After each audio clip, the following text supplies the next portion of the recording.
Thanks a lot for joining. Thanks, everybody. I hope you hear me well. I'm Matteo Bordignon. I'm a dermatologist. I'm here in Italy, in Padua, where I live.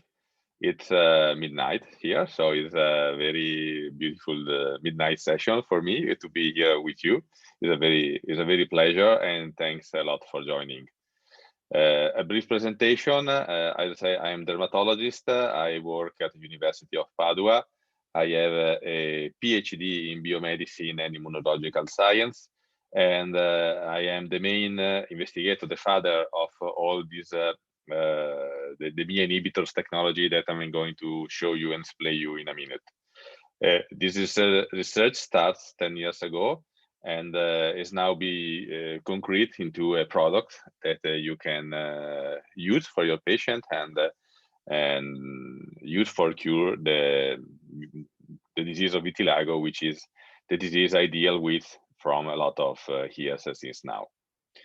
If you have any questions, so just step me. We will see different. We start from the beginning. We see the different part of the scientific background, which is very important to me, that you understand how much research there be behind this product. And we see a lot of clinical example of the use of the ME inhibitors treatment. Okay, so I think I'm going to start my presentation. I'm going to share my PowerPoint slides. And so let's check if everything works before.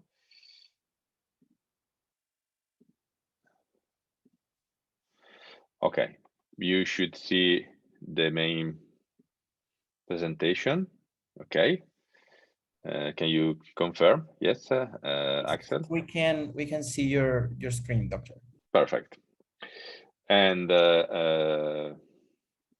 now, when talking with vitiligo, we have to know that this is a well-known scientific background that refer to this disease as an autoimmune disease. This is well achieved, as everybody of know us, but there is a lot of question open about this at least only pathological mechanism of this disease. And particularly my concerning starts when I visit this patient, where it's called Mario. It's from Padua, Italy. If you know, Padua is one of the most important solid organ transplant center in Italy. For example, the first heart transplantation of all Italy was done in Padua a lot of years ago. And so we, as dermatology clinic, follow up this patient that assumes the immunosuppressive therapy for their transplantation. And particularly this patient that has vitiligo since the age of 16, has his liver transplantation at 35 years, and have 30 years of continuative immunosuppressive treatment with such high dosage of drugs, as you can see from these slides. A lot of steroids, cyclosporin, tacrolimus for 28 years, and basically his vitiligo was still there. So it was very difficult for me to realize and understand that at least the only mechanism operative in this disease was the autoimmune one. And so from that patient, I thought something like, I want to understand more about this disease, and I start my research in the field of vitiligo. And searching different possibilities, we can know that the autoimmune hypothesis is one of the main hypotheses, but not just one. There were a lot of bibliography about the non-autoimmune solution. And for example, the melanocytologic hypothesis was one of the most important and most interesting, because it was hypothesized a lot of years ago, but was very interesting because for the first time it seems that the vitiligo was created for a defective adhesion of melanocyte to the basal membrane. And this is very, very important because it seems very interesting as a mechanism to understand the behavior of the disease. It has a complete adherence to the clinic of vitiligo, thinking that the melanocyte is not destroyed, but just leave the skin for exfoliation with the keratinocytes, means to have no inflammatory signs of the affected skin and a clear-cut edge of the lesion, as we clinically see in our patient. The problem was mainly that the cause of this detachment was never found clearly, and so this very interesting hypothesis was at that time abandoned and never take continued study, because the problem was if these detachments never occurs in normal people. So the question was what is the real cause of this detachment and why this never occur in normal people? So is there a factor that makes this loss of adhesion happens? At this point, that research stopped, and that's from that point that we start on and start to searching again to have new answering. And sometimes, as I like to say, it's very good to change your point of view. So everything was used to have this kind of pathological mechanism, but sometimes we have to think different to find new solution. That's what we did. And particularly we start from where the other author stopped. We start from the adhesion system of the melanocyte. As you may know, these are two main molecules that makes the melanocyte firmly attached to the basal membrane, which is the family of integrins beta 1, which is mainly attached the main part of the melanocyte to the basal membrane. I put for you this very old but still very good work of the group of Barbara Gilchrist, which define very well these integrins. And the other part is the attachment of the dendrites of the keratinocyte, the melanocyte to the keratinocytes with another family, which is called ecadherins. And all this factor is important because from another point of view, a particular protein, which is called MIA, was connected to this adhesion system. And MIA is, and the name MIA is an acronym of that means melanoma inhibitory activity. And this protein is so called because at the beginning it seems to be related to the inhibition of the melanoma cells, but now we know that it is the opposite. The MIA protein has been studied mostly in the past for the connection to the metastatic melanoma. And let me say, this is a very unlucky name because it means nothing, because MIA is not connected really to melanoma, but just to favor the metastatic form of it. And but this is the name, and we have to carry on with this name, so we call it just MIA.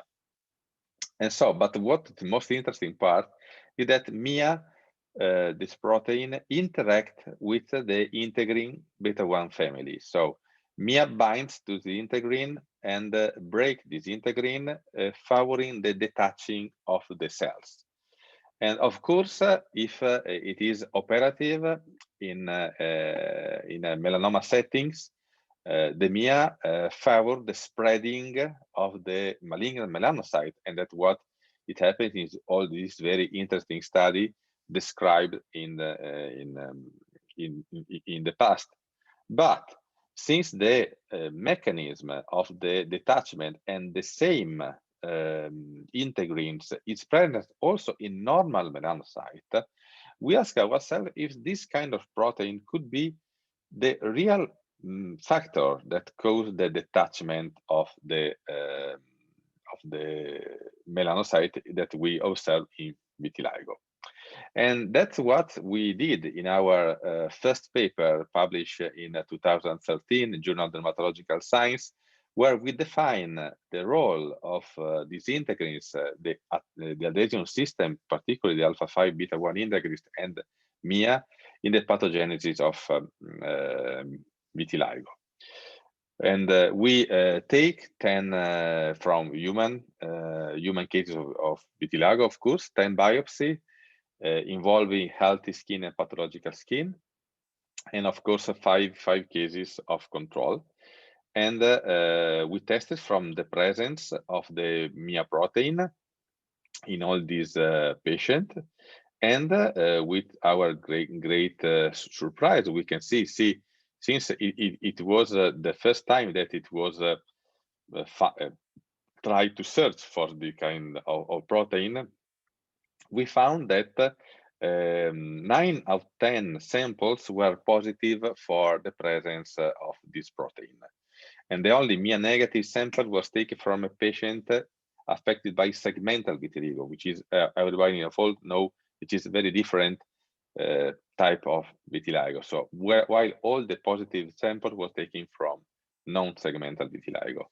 All the control samples, of course, as we already know from the literature, were negative from the presence of MIA. And this is some images of that the study. In that kind, we see a very nice follicular hair follicle attacked by MIA in these cases that perfectly recognize the alpha-5 beta-1 integrins in the combination in the merged color. We see the perfect colocalization. But maybe one of the more interesting figures is this one, when we see that this is an active form of vitiligo, and we see that a lot of melanocyte. This is a staining from this one, sorry, for melan A, which is a specific marker from melanocyte. See how much melanocyte are detached. You see, all these one are completely gone from the basal membrane and are going to exfoliate, creating so the enlargement of the spots. And all the melanocyte is attached and present by MIA in perfect colocalization with the alpha-5 beta-1 integrins. Interesting, we see that in the lesional part, everything, there is silence, as I can see, because everything is already happened. So the melanocytes are already exfoliated. So there is not staining from melan A. Consequently, no staining from MIA, which is already exfoliated together with the melanocyte, and no staining from the alpha-5 beta-1 integrin. Whereas the battle, as we can see, is in the perilesional part. And so the model of this first study was very simple. If we can consider normal skin and vitiligo skin, we have the melanocyte, which is normally attached by the integrins to the basal membrane. Interestingly, the protein MIA is produced by the melanocyte, the normal melanocyte itself. So it's a sort of self-elimination. The MIA came, attached the adhesion system, and then surely with all the other co-stimulation, cofactors like oxidative stress, physical trauma, maybe other autoantibodies, all the factors that we already know from the literature is of help to make this process more intense, more faster, and so on. And so we have the complete detachment of the melanocyte that leave the basal membrane and exfoliate it, creating the white spot. So vitiligo seems to be caused by the interaction of MIA that we perfectly recognize the integrins, and this fact make the melanocyte leaving the epidermis in silence. Very like these images, because it means that this silence, this immunological silence, is completely adherent with the clinical absence of inflammation, because in this model, and that's what we see in our patient, we have little or no activation of the immune system. That surely is operative. I'm not saying it is not operative, but probably in another level. So the last level of the creation of the spots from our study is mediated by this protein. But this study was not enough. You see that for having a protein to be surely the physical part operative in a disease, you don't only have to find this protein in the disease, that what we did in this study, but you have to put the protein into a healthy organism and make this organism be sick, so develop the disease. And that's what we did in our second study. We developed an animal model based only on the sole Mia-melanocyte interaction. This is a very crucial part because it is the final demonstration of what we think is really what we see. It is really what is happening naturally. And that's what we did in this second study, where published 2020 in Frontiers in Medicine, where we develop an animal model with the sole use of the Mia protein. This is of course mandatory for confirm the role of this protein and for start to think about something that could block this protein and help in the cure of vitiligo. The model of the study was very simple. We take some pigmented wild type mice, C57 BL6, if you are dealing with melanocyte genome. We just take the Mia protein, dilute it into saline, and then inject it in the tail of the mice. And we see just if the tail of the mice turn white. So all or nothing phenomenon like vitiligo, or we have the turning white or nothing happened. So very simple study. And let me say, as all the simple study, the most interesting because we just have a very clear endpoint to find. So if you just inject saline, negative control, nothing happens.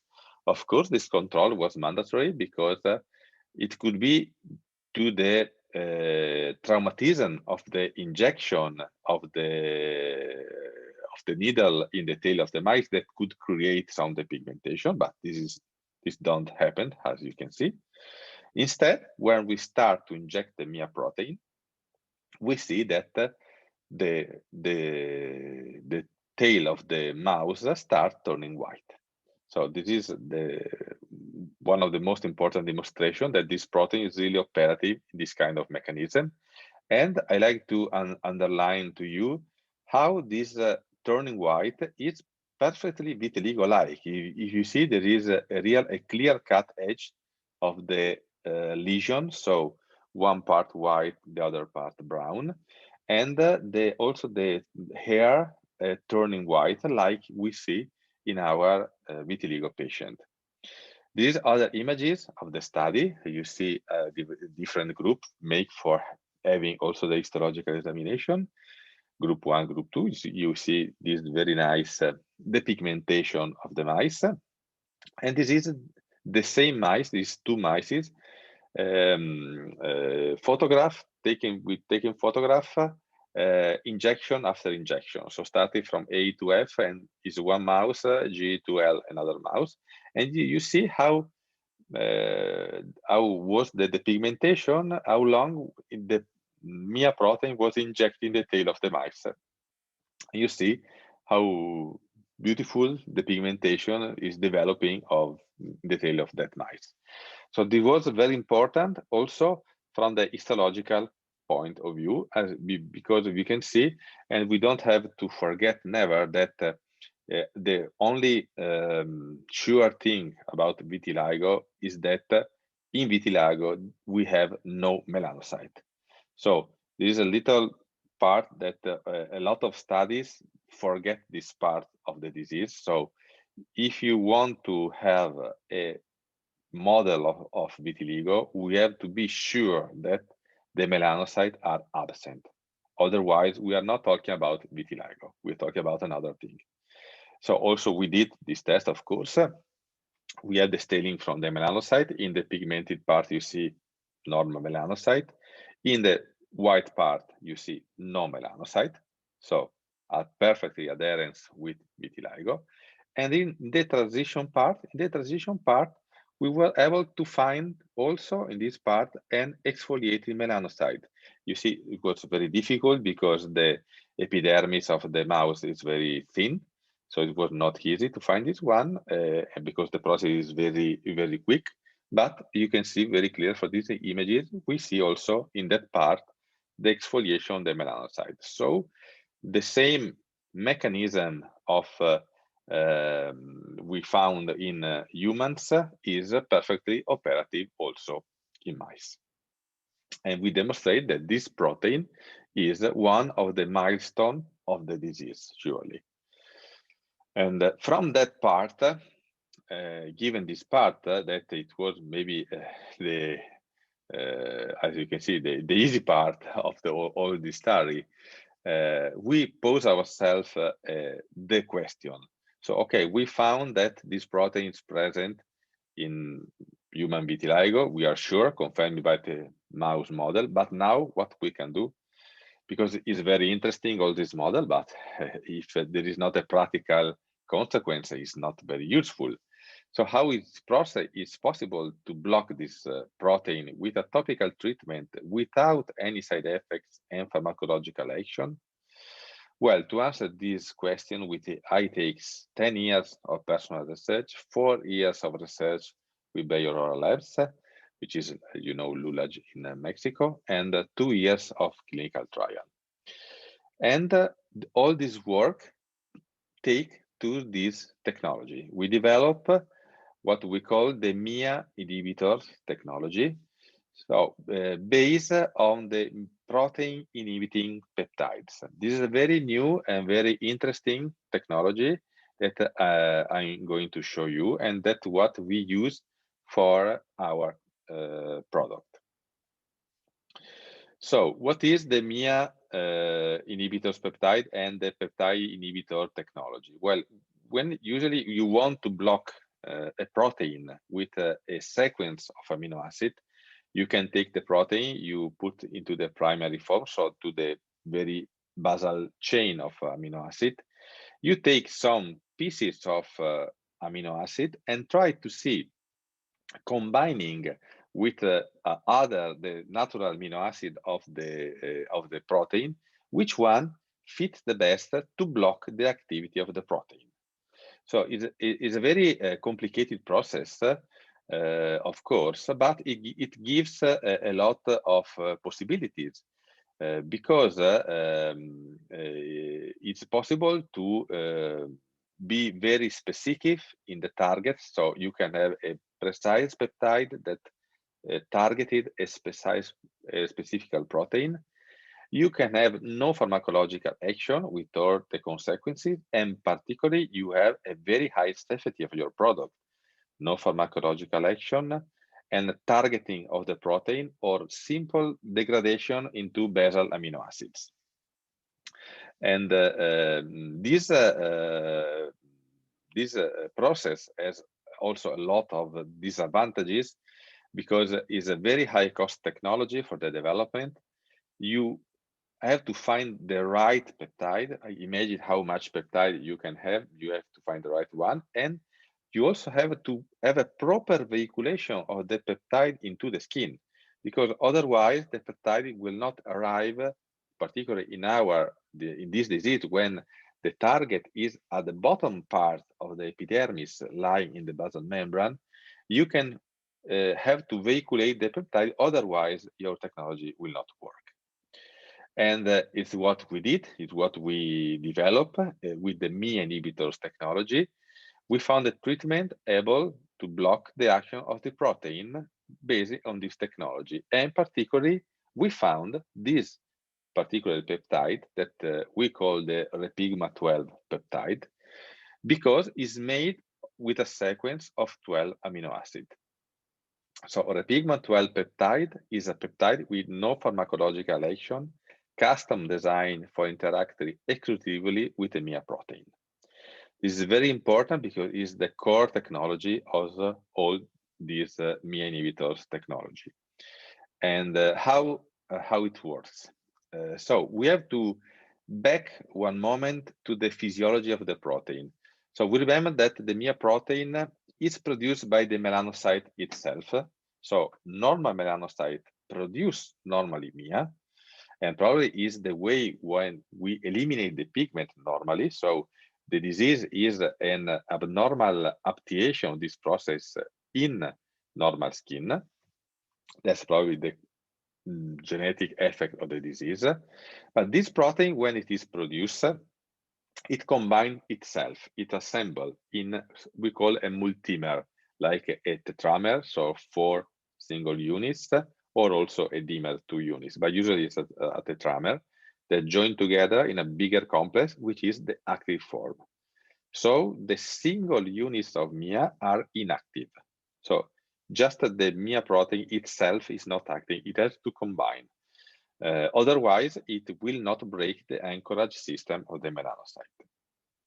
And so back to our, if you remember, this process of detachment of melanocyte, we see particularly what happened to the integrins. We have the adhesion molecule, alpha 5 beta 1 integrins, particularly MIA comes assembled together, and when the active multimer is formed, the anchorage system is broken, and consequently we have the exfoliation of the melanocyte.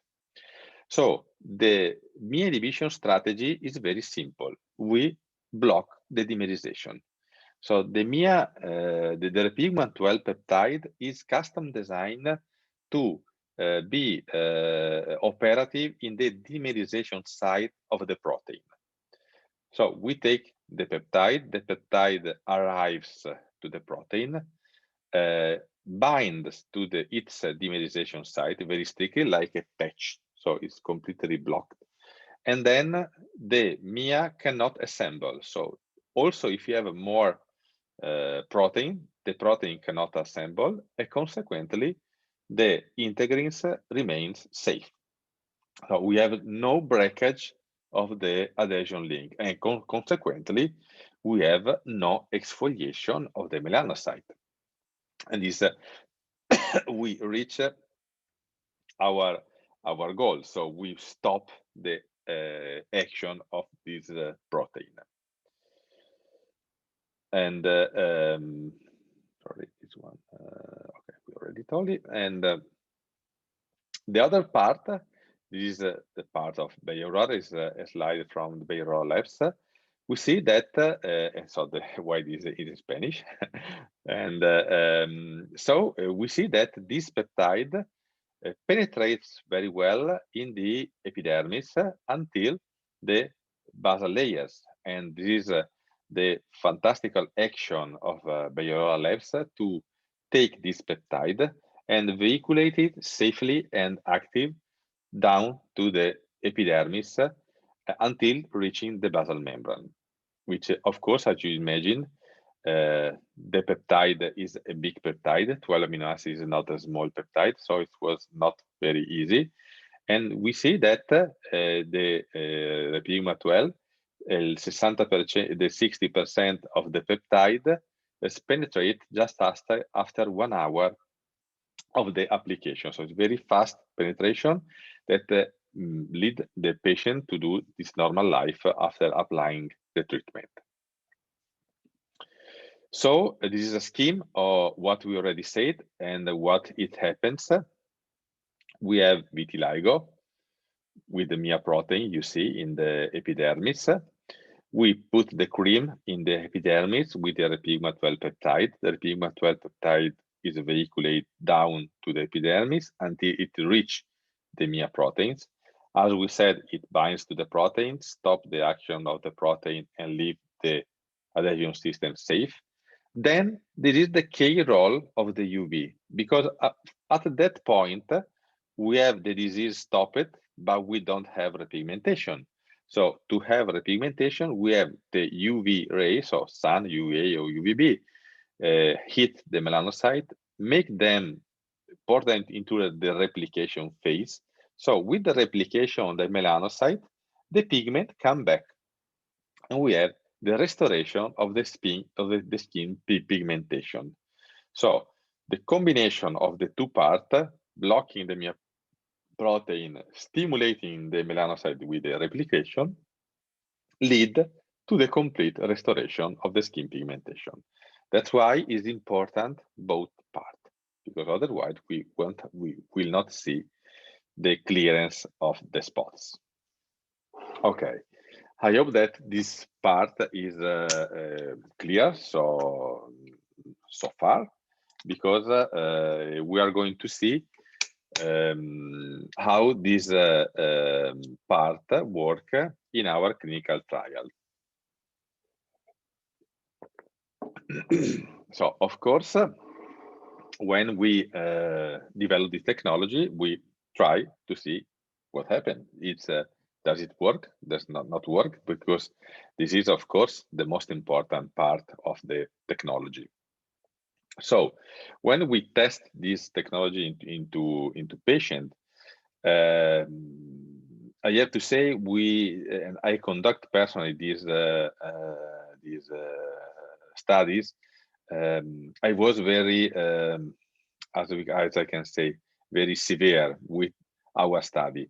I would like to see if really this treatment, this approach could work, because we need treatment, but we do not need usefulness treatment. We have a lot of treatment that does not are ineffective to when clinical try. So this is not what we want to do. We want to say if really is an effective treatment. And to do this, we take the worst patient ever. So the patient that when you enter your clinic, you don't know what to do.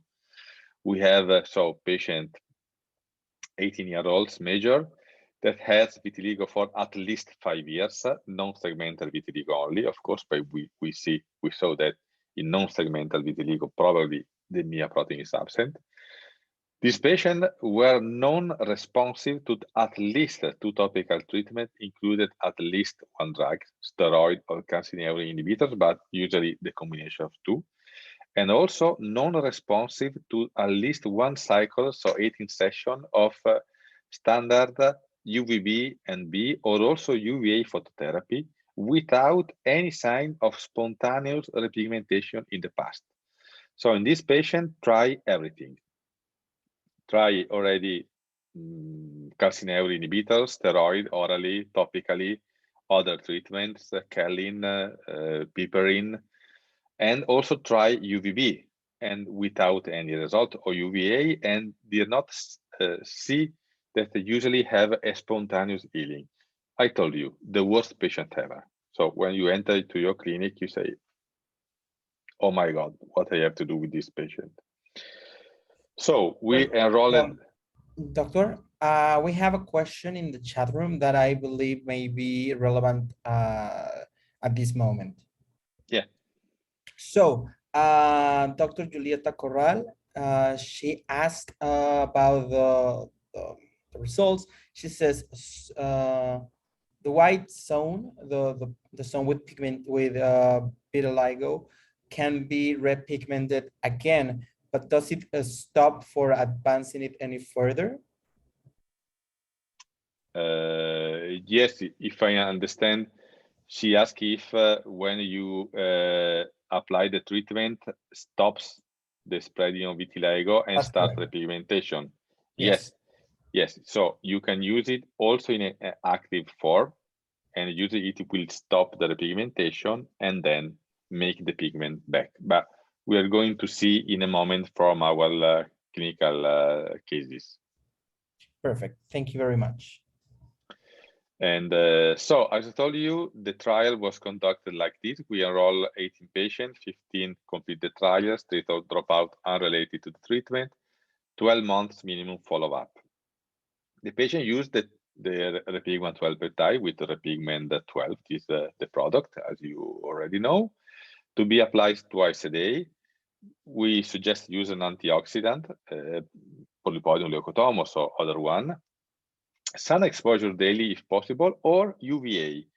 We choose to not perform UVB in the trial because UVB is a well-known treatment itself, so we have to be sure to not have bias in the evaluation of the result, to be sure that if a patient has a result was for the cream, and the combination. 85 of our patients show very good sign of repigmentation, we will see in a minute, with more than 60% show a great repigmentation, more than 50% and up to 90%. The median time of onset of repigmentation was 3 months, 2.8, from 1 month very fast repigmenter to 6 months slower repigmenter. And I would like to underline the rate of side effect reported and observed was 0. So no one, including the dropout, has any problem with use this treatment. And now we can say that is 1 year of commercialization of this product, and we still have 0 side effect reported.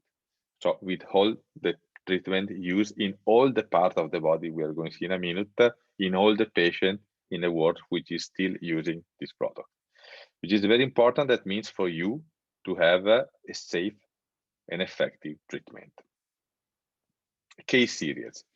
I'm going to show you some of the case because otherwise I will stay here all the night for me and all the afternoon for you.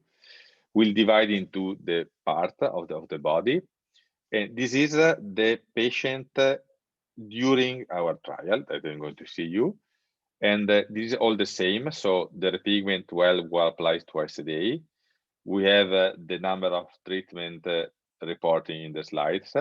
The patient do solar exposure or samples. I will go to say you and use oral antioxidant for photoprotection. So we start from the eyelids. We saw this very good repigmentation of the eyelid. Just 3 months of treatment. In that case, just with sun exposure. The same patient, the other eyelid, we see this. The first one was a complete repigmentation. This was a nice repigmentation, but it is something to do. So starting from the small repigmentation to a more wide, you see spots also on the eyelids. It is a 4 month complete repigmentation. In that case, sun plus UVA stimulation.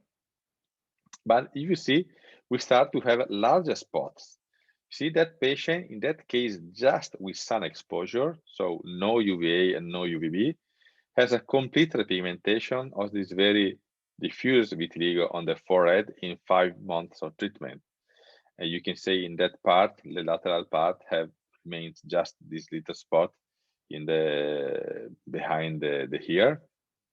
All the other one, if you see that part is completely disappeared, and the other part is completely healed. So no indicates just sun. Sun is the perfect photo treatment, UV exposure. It is better also for the patient if he cannot perform. Of course, you can have UVB or UVA, but it's perfectly operative. And these other very nice cases you can see is a girl with that kind of UVA and sun exposure. You see how very is good results around the mouth, and you can see all around the eyes. So very nice results, 5 months of treatment. We arrived to one of the most difficult cases.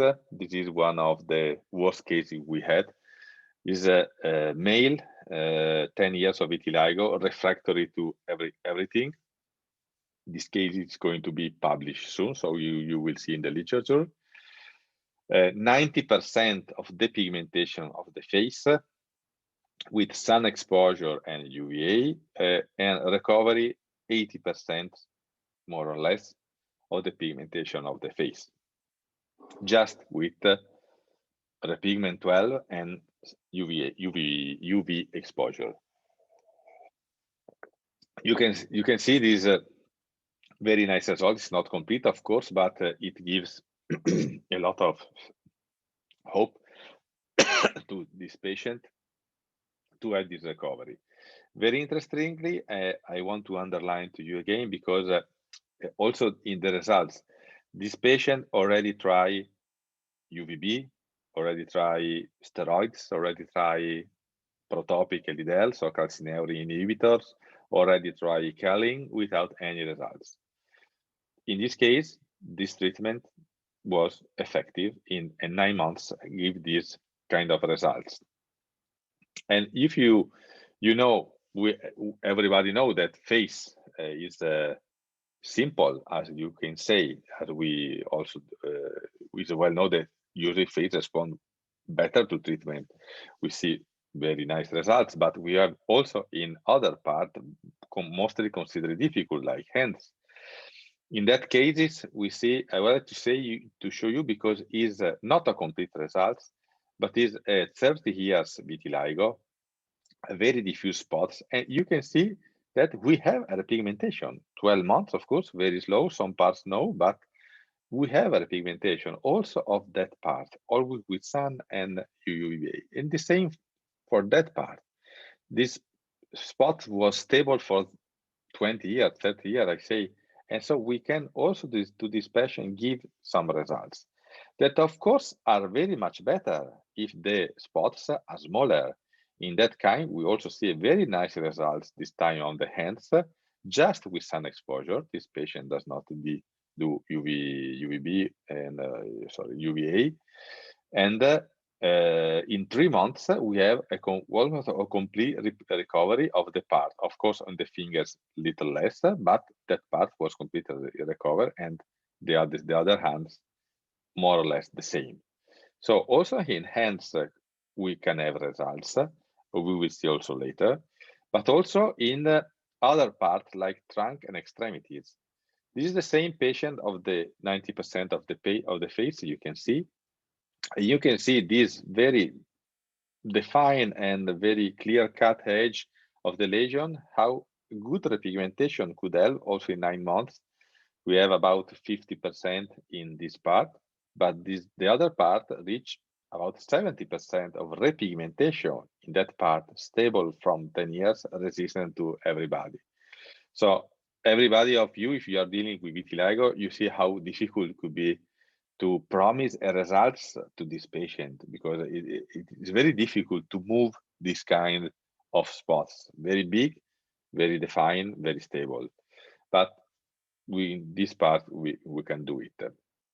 This is another very nice part, because in the case we have the complete remission of the spots of the leg and of the belly, as you can see here. And we have in 12 months.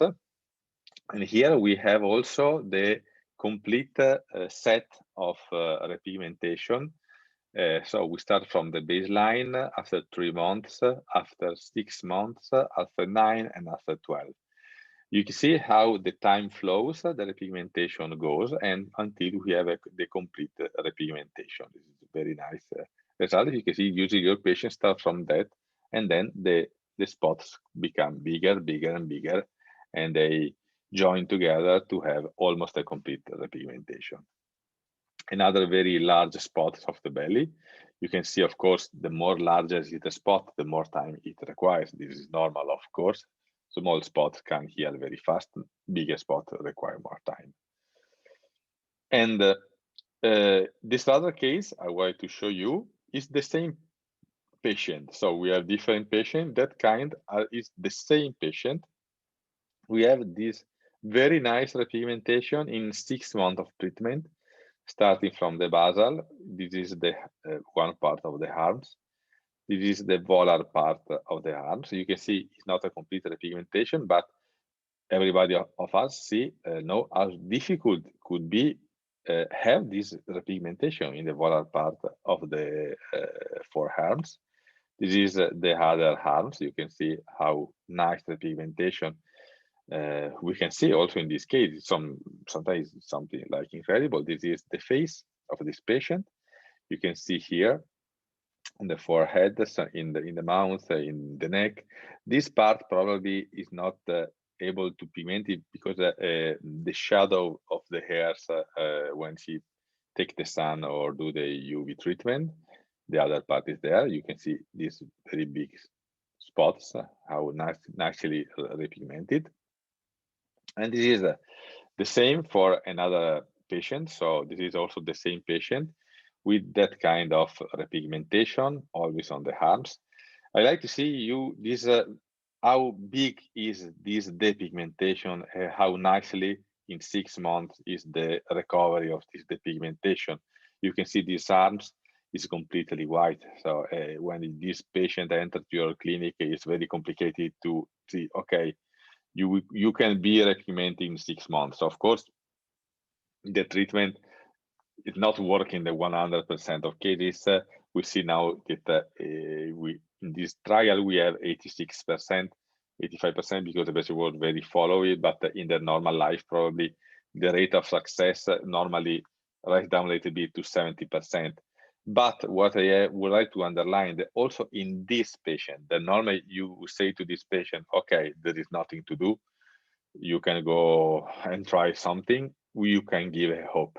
You can give a hope in that part, and you can see how good repigmentation could have this patient with this kind of trial. You can see this patient find her arms repigment again after 15 years or 20 years. So if it's something this patient told to me, it sounded me strange to have a pigment back after so much time. And see how nicely the pigmentation also of the leg. You see almost a complete repigmentation of the leg, of the other part of the leg, and in the other leg always. So this is very, very nice results. Also, I would like to say unexpected to such this big depigmentation in such slow, more or less slow time, 6 months. And I would like to show you other results because yes, I told you we did the trials. Everything is interesting in the trials, but what happened out of the trials? Because yes, it could be that using the patient has some problems. So since it is 1 year, the treatment is out, we reach a lot of results from patient sending to me, particularly through my social, through the customer care of Bay Aurora, using the product by themselves. So it means that they are not followed or they are followed by other dermatologists in their country. And you can see also in that kind of patient, we have the same results we see in our trials. So we see this nicely repigmentation. Sometimes the pigment come back a little bit darker, but then it normalizes to the normal skin. This is also nicer photo. These photos are taken by the patient, so they are also very nice for they compare the picture themselves. So start from the white part, and you can see how nicely the pigment is back until almost a complete repigmentation, 3 months of treatment. The same of the volar part. I show you the results in our trial. You can see in real life, more or less, we have the same results. Starting from the white, we arrive to the almost complete repigmentation. The same of the part of the, these are all pictures sent by patients. So sometimes they're a little different, but they're very nicely to see how they want to be also very comparative. This is also a very interesting part. This is the face. You can see the repigmentation of the face, 3 months, almost complete, I would like to say. In other cases, in men, of course, most of the patient would like to try firstly the treatment on the face because they care about, they want to repigment the face. And so you can see they can achieve this kind of results, very interesting, but also in this kind of arms. I also told you, remember that arms I show you, this is very, very nicely similar. A very, very diffuse, a very, very good repigmentation of the arm. You can see how happy is the patient to see his arms back. Or this kind, very faster, much faster result. This is a patient from Saudi Arabia sending to me the results in the upper part of the thorax. You can see how nicely and complete repigmentation we have of that part.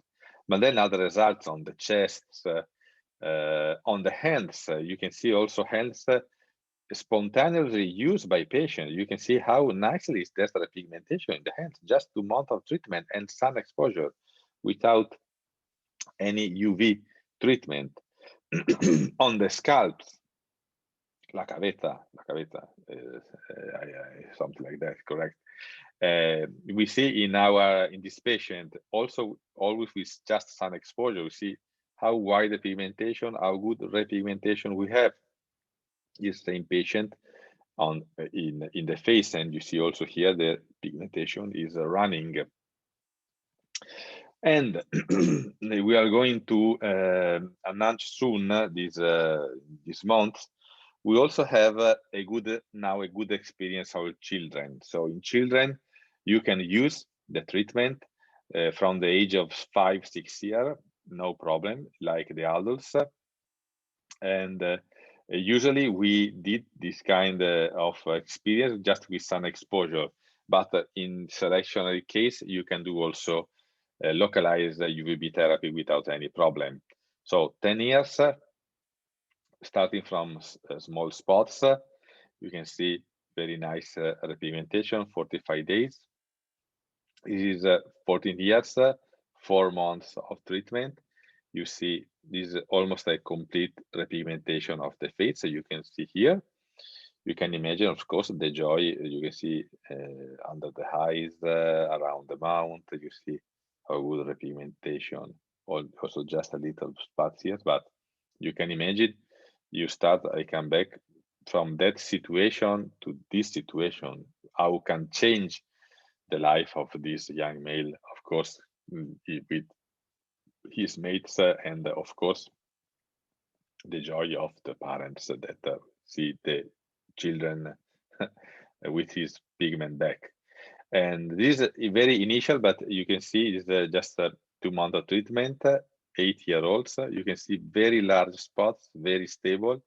In 2 months, we can also have these new spots appear. So very promising, and very yes, looking forward to behaving like all the cases we already have with nice repigmentation. And see also in this very diffuse case is one of the worst cases. This is Serena. This is a very smart and young girl from Sicily that came to my study in Padua to visit. And you can see also in that case, very diffuse, we have 4 months of treatment and very, very nice repigmentation. Of course, you see how diffuse is this case. And of course, we are not going to do miracles, but we are going to give hope and give repigmentation back. It will require time.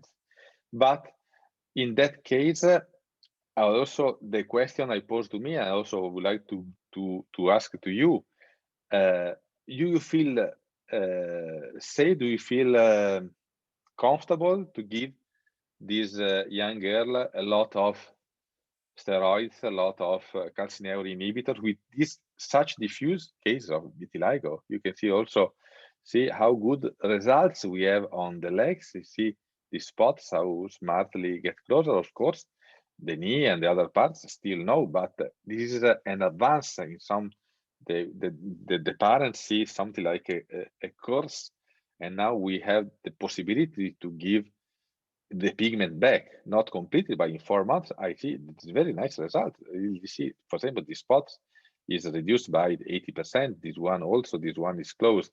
So it's very, very interesting that the possibility you have with this kind of treatment. This is the face of Serena, and this is most of it. This is the back of Serena. You see how this large depigmentation sticks very well in this very nice repigmentation of this part. And Serena was, the parents, the relative was so happy that the grannies of Serena asked me a picture with her. This is Serena in my office in Padua. So I'm very happy to do this thing for my patients. This is another pediatric case, 16 years, okay, also adolescent, 6 months on treatment. This kind also, they do UVB, localized lamp, because as I told you, our trials was not used with UVB, but of course you can use UVB, and it is surely also better to every time of us if you have the possibility to do the UVB treatment, because it works very well, of course. Like in this case of repigmentation of this young male, 16-year-old Peter, with this very just not diffuse, but also this was a 7-year vitiligo, and I get his pigment back again. So, and I'm going to finish this presentation. The use of this technology means to have a treatment specifically created for the new pathogenetic evidence of the disease, which use a peptide, a simple sequence of amino acids with no pharmacological action or interaction with other drugs, just given topically without the necessity to assuming pills. Of course, oral antioxidants anyway suggested and recommended. And I would like to underline for you, this treatment without all the side effects proper of immunosuppressant therapies, and without any side effect known so far. You know, this is a theoretical risk of sensitization as for the peptide bigger than 4 amino acids if we are 12. But we say our experience so far, the first patient treated is 3 years that they are treated. They have not developed any kind of sensitization, but it is theoretically possible. This treatment, as we saw so far, is very effective, a new mechanism of action used so far. And also it can be added to all the treatment so far used. So based on your experience, also if you have some very resistant patient, you can mix the treatment with what you prefer, with kaolin, with protopic, with steroids, and so on. So the MIA inhibitors technology is a new hope for all the patients affected by vitiligo, a new mechanism, a new therapeutic option for all us dermatologists, safe and effective treatment, and something that make us say no more to our vitiligo affected patient, there is nothing to do. There is always something to do, there is always something to results that can achieve, and now it can be achieved easily and safely with the MIA inhibitors technology of Repigment12. And I like to finish with this, I really like this phrase from Nelson Mandela. Sorry for my Spanish. Siempre parece imposible hasta que no se hace. And this is the last slide of my presentation. Thank you very much for watching. And if you have some question, I'm very pleased to answer. Thanks a lot, Dr. Bordignon, for this amazing presentation and all the valuable information. We have actually quite a lot of questions, so I'm going to go by them one by one. Probably most of those questions were already answered in the presentation. Nonetheless, I'm gonna ask the question again, just to have all this information packed at the end of the presentation. So when you can consult the video, you can go straight to the question and answer section. So the first one is, in the case of hypopigmentation by other motives like wounds, for instance, it can work also? Yes, this is a very nice question. Thank you. Because it's something we are investigating. We have already experience in this field, and the experience so far is positive. So we have results also in the pigmentation different from vitiligo, but we cannot conclude any recommendation so far. Of course, as you can say, since we have no side effects, you can use it. We are also use it in hypopigmentation post laser treatment, and we have some nice results after burning or something like that. It seems like the MIA protein could be produced also in that cases and block the repigmentation of the melanocyte. So the answer is yes, you can use it, and you can probably have results, but we cannot conclude it officially so far. Okay, great. Another question is, what is the proper indication for sun exposure? What time of the day, how long, with or without sunscreen? Yes, in this kind, the recommendation is very variable because it depends of the sun exposure habitudes of the patient. For example, he can take the sun minimum half an hour and minimum also without any sunscreens, but it depends of the time of the day. Of course, there it's going to expose. So he can also take the sun all the day long. Of course, in that case, he have to use the sunscreens to protect the skins. So I suggest normally daily, normally half an hour, it not very hot hours, or otherwise also in hot hour using sunscreen, or also in more prolonged time using sunscreen. Great. Another question. So to get the best results, do you need to use UVA therapy exclusively, or can you use UVB and V also and get a good result? Yes, as I told you, we use UVA just for a matter of scientific purposes in our trial, just to be sure to do not have bias when seeing that amazing result I show you. So we want to be sure that it was the product. So the product works, and you can combine also with UVB, with like some cases we'll show you. So it's not a problem. From my point of view, every source of UV, which is sun, UVB, UVA, you can use it what you want.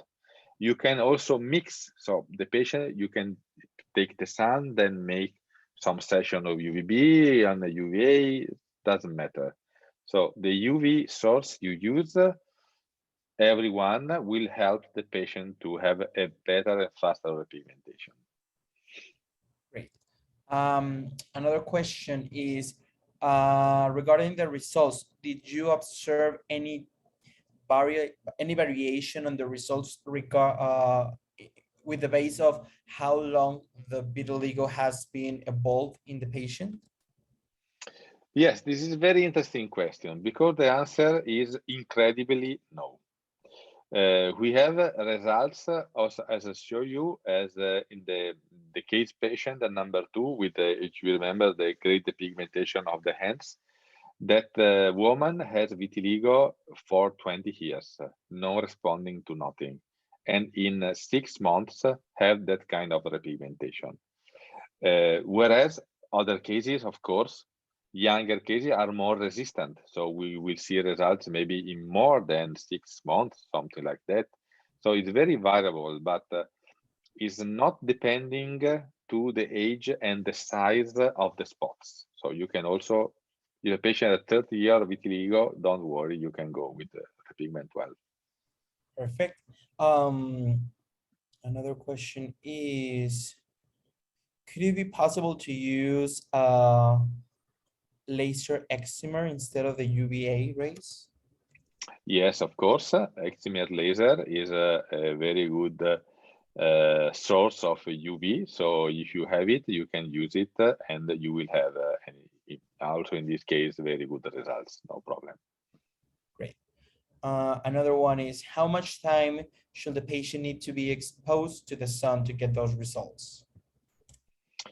Yes, as we told, this is we have no defined timing.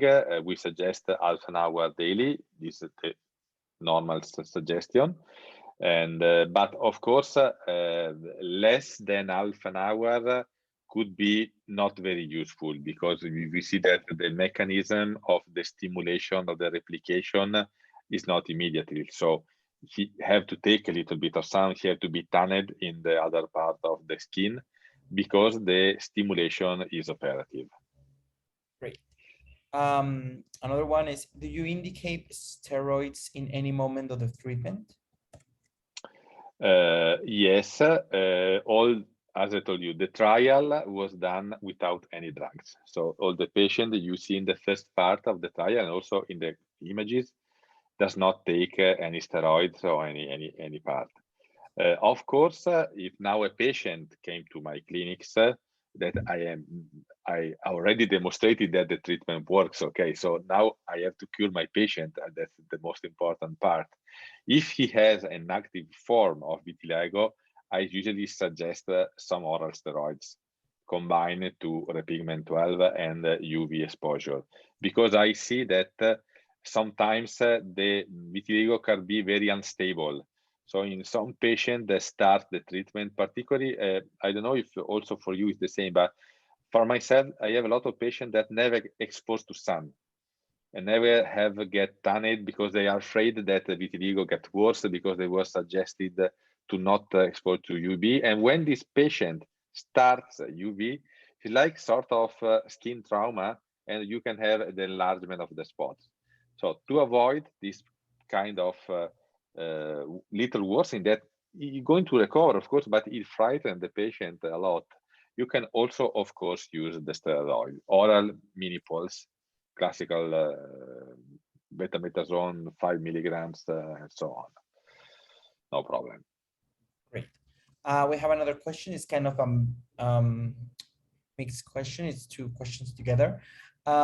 It says, while doing the follow-up for the repigmentation process, at any point of the results, did you suspend the treatment with the product? And if so, does the vitiligo returns eventually? Yes, vitiligo can come back, of course, as you know, because we are not blocked the genetic setting that make the MIA protein to be developed. But we see in our patient, this is a very uncommon if the spot is completely closed. So if the spot is completely closed, it's very, very, very difficult. It will reopen. Otherwise, if closed just by half or less than by half or also 60%, and the patient stopped the treatment for any reason because he cannot, he don't want to do anymore, it is possible that we also have a depigmentation again.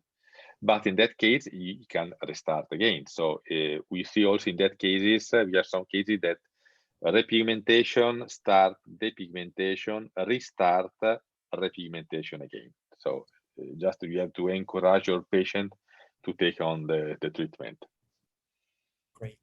Another question is, do you have any particular indications while using the product for patients who have vitiligo and tattoos, and also for those patients who live very near the coast or a very sunny environment? Well, for a patient living in very sunny environments and having vitiligo, of course, is good for the treatment, because the most sun they take, the most result they will have. But of course, they have to use sun blockers and more oral antioxidants, because the sun exposure, of course, is also create a little damage of the skin. And we have to deal with the necessity of UV for repigmentation and the dangerous part of the UV. Of course, we know it is something we have to face with our patient. So we have to reduce the side effect of UV, giving oral antioxidants, using sunscreen, and take the good part to make the stimulation of the repigmentation. Great. Another question is, does it have any counterindications, and what is the minimum age for starting the treatment? Yes, as you can see, we do not have any contraindication known. Just for a matter of you don't know, we do not suggest this kind of treatment if a patient already have a malignant melanoma, of course. Also, if there is no theoretical risk, because we can say the peptide is just could have a positive effect in that case, but it is the only thing we suggest to be a little bit prudent in giving this result. Of course, it's very rare cases, but if you have one patient that he already have a melanoma, it's better to avoid to treat this patient. And the minimum ages, it was 18 since some months ago. Now is that we reduced the age to 6 years. So you can use to 5-6-year-olds the treatment. As you can see, the patient I showed you, Serena, was 8 years. Or also we have a smaller patient. We have no problem at all. So you can use like adults, and in patients smaller than 5, so 3 or 4, we also are treating them with half the dose. So we mixed the treatment with another cream to reduce. But for the moment, we have no enough patient to have conclusion. But from 5-6 years, you can use it without no problem. Great. So in all patients, you look for other pathologies, such as hyperthyroidism, for example? Yes, no problem with any other comorbidities like thyroid dysfunction, diabetes, or something like that. So maybe I don't told you, but a lot of the patients of the trial had thyroid dysfunction, and we have no problem. Great. Another one is, okay, in the case of facial application, can it be used even if the patient has any other condition like acne or redness? Yes, you can use Repigment12 in any case for facial application, because the galenic of the treatment is very good for facial. The cream is very light, it's very pleasant to apply. So it's not comedogenic, of course, and you can use it in any case without any problem. And of course, as I hope you understand, you can use it the cream also in the normal skin. So some patients using to prevent the vitiligo in the hands or something like that. So of course the patient can go to and apply the cream also in the normal skin without any problem. So of course, if it's a spot on the forehead, he can apply it, I say, in the whole the forehead. It's not a problem. So you can also go into the normal skin. Perfect. Another one is, does it work also for this like confetti effect that you get by using hydroquinone for a long time? This specific topic we don't have experience because in that case, the hydroquinone probably stop the production of melanin, but does not make the detachment of the melanocytes. So in this case, you can try. You also it will not. It's not a problem. But I think that this kind of depigmentation is a very different mechanism for the one that target the Repigment12 treatment. Perfect. And I believe it's our last question for today.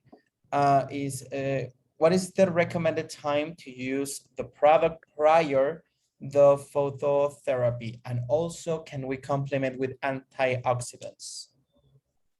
Yes, this is a very important topic. The cream, the Repigment12, does not need to be activated by the UV. It's completely two different timing of treatment. The patient have to apply the treatment morning and evening always. As I said to my patient, if you are sad, if you are happy, if it rains, if it is sunny, you apply every day, twice a day. Then he do the UV exposure, or through the sun or to the phototherapy. We suggest at least half an hour, 1 hour after the application of the treatment. As I show you, the kinetic of absorbance is 1 hour at least. So about half an hour, 1 hour is better to wait until to be sun exposed or make the UV. So it's not the patient that apply the cream and then go to the sun because have to be activated. Okay, this is two completely different. Tell the patient to apply, and then when he wants, he will go to the sun or make the UV. Perfect. Thank you very much. I believe that was all of the questions that we have for today. So I really appreciate, Dr. Bordignon, your time and especially the time that you chose to do this presentation for us. I understand it's very late for you right there. Thank you very much for the really wide and complete explanation.